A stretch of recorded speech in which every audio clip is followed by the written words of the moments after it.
Dear Addie, I'm making all sorts of videos and practice sheets for my students and putting them online, but I don't think they're watching them. Does this sound familiar? Do you feel like you're doing a lot of work, but your students aren't? We're going to look at 5 different reasons why students might be skipping to the end and some possible solutions to get them back on track. The first thing to consider is the student's attention span.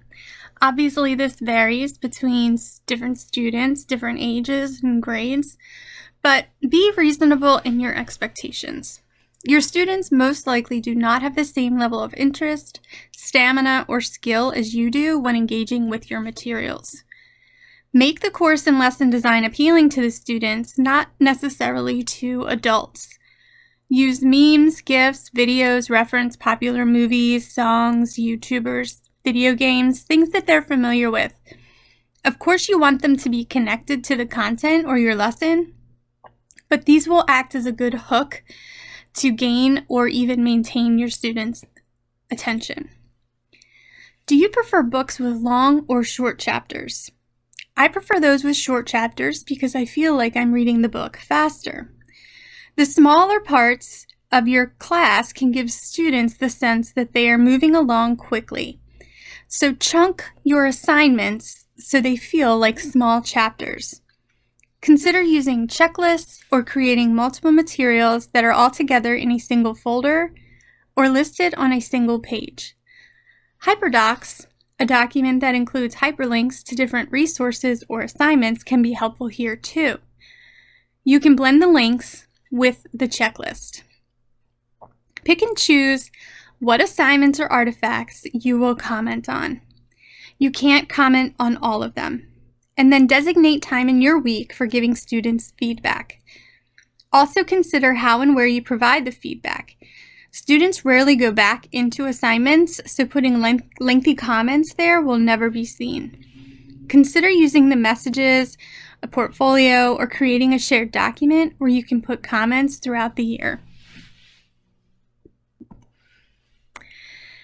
Next thing we're going to look at is the perceived value. Obviously, the value of your course and what you have to offer your students is very high to you, but how do your students perceive the value of the information, the knowledge, the lessons and skills that you are providing them? Are you familiar with the Easter egg? Not necessarily the kind that you hide and find on Easter, but the kind that you find in media.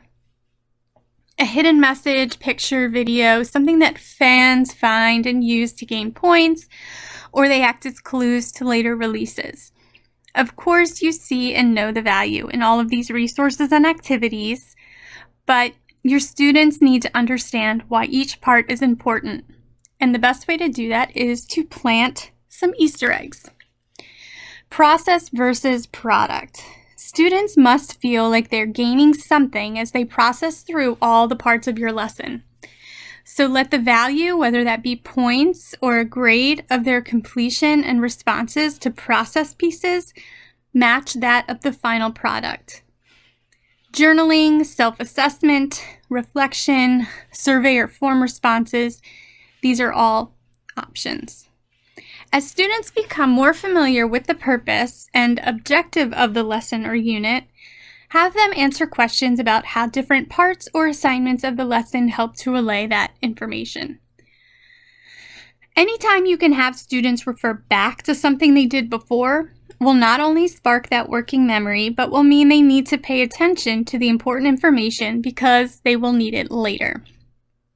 You don't have to surprise them with this either. Tell them when they are encountering something important that they will need to know it later, and that will validate their actions of going through the whole process. If you said it was important, make them do something important with it.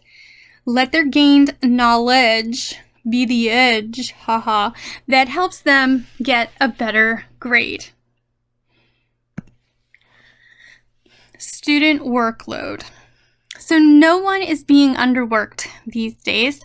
And for some students, simply navigating the courses online is more independent work and reading than they do in a normal school day.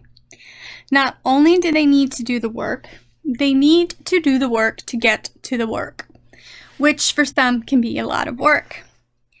Rather than writing out your directions or objectives for the week, consider recording yourself, either with video or just audio, and saying them. Wherever you have comments, annotations, thoughts, or notes, keep them short and simple.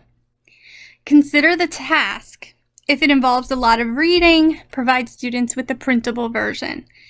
If it's a lot of reading, look for or make an audiobook. YouTube has a lot of free audiobooks. Some are professional and some are not.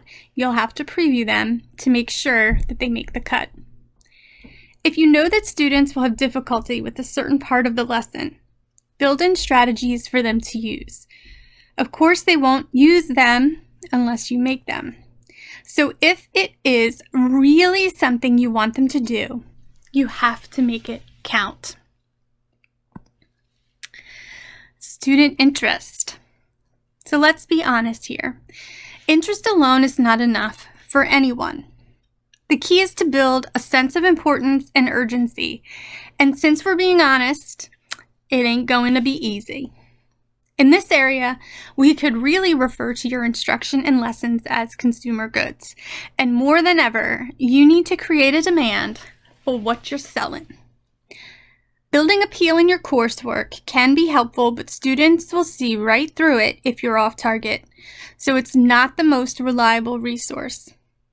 Grades, participation, social pressure, these create urgency that can motivate students in the classroom. But we don't have these things online. Lightened workloads, alternate grading systems, and a thick safety net take some of that urgency away. Aside from grades, however, kids, or everyone, likes to hear that they are on the right track and doing well. So going back to the idea of chunking assignments, providing feedback, and offering value to all parts will help to hook some kids. Importance can be linked to the value of the assignment, but it's meant to refer to the importance of the skill, strategy, or knowledge to be gained from the lesson. Here's where you can work in real-world applications of the lesson. Students are interested in what's going on around them, so if you can make connections to their current situation, you will create interest. Rewards, yeah, this one is tough, especially online. The typical stickers, stamps, candy, and lunch bunches are off the table. So in place of stickers or stamps, consider using digital badges. You can use pre-made badges or create your own. Build some competition around students earning the badges, which might generate some urgency as they try to beat their classmates. But what do they win in the end? So that's going to be up to you. You can go as far as the gift card, exemptions from homework or other assignments, or maybe a good news gram sent home. Luckily, this concept is not new, and if you search online for PBIS ideas online, you'll find quite a few. Hopefully one or a few will work for you. And organization. So as much as you work at improving the other problems, the effectiveness of the solutions all lie in the students. Organization does not. This one's all you. It all makes sense to you, but it might not be so obvious to your students. The way in which you have your materials and assessments organized will have a major impact on how and whether your students interact with them. Again, breaking things into chunks. But how you organize those chunks can make a difference. The two most common ways teachers organize their course is by time or unit or theme. In a digital learning environment, time is probably simpler for students to understand. They know the days of the month and the days of the week. They might not know how grammar differs from vocabulary. So it's all work to them. Folders are a great way to organize all the materials for a given lesson, week, or unit. And don't forget, you can put folders in folders. Even if you have everything a student needs in one neat, organized dated, color-coded folder doesn't mean they will focus on each one. Completion rules can help to make sure students aren't skipping parts of the lesson. Creating a page to outline your folder or outlining the folder in the folder description are two great ways to not only capture all that students need to do in that week or unit, but it can also give them easy access if you link the assignments materials in the page or in the description. Less clicks are always welcome and keep kids from getting lost in the materials. Once you've settled on a design or structure, get some student, colleague, parent, or family feedback. Someone in your family might be a really good guinea pig because they don't necessarily know the content, they don't know the course system, so they'll be true strangers to what they're looking at. Make sure that it makes sense to others as much as it makes sense to you.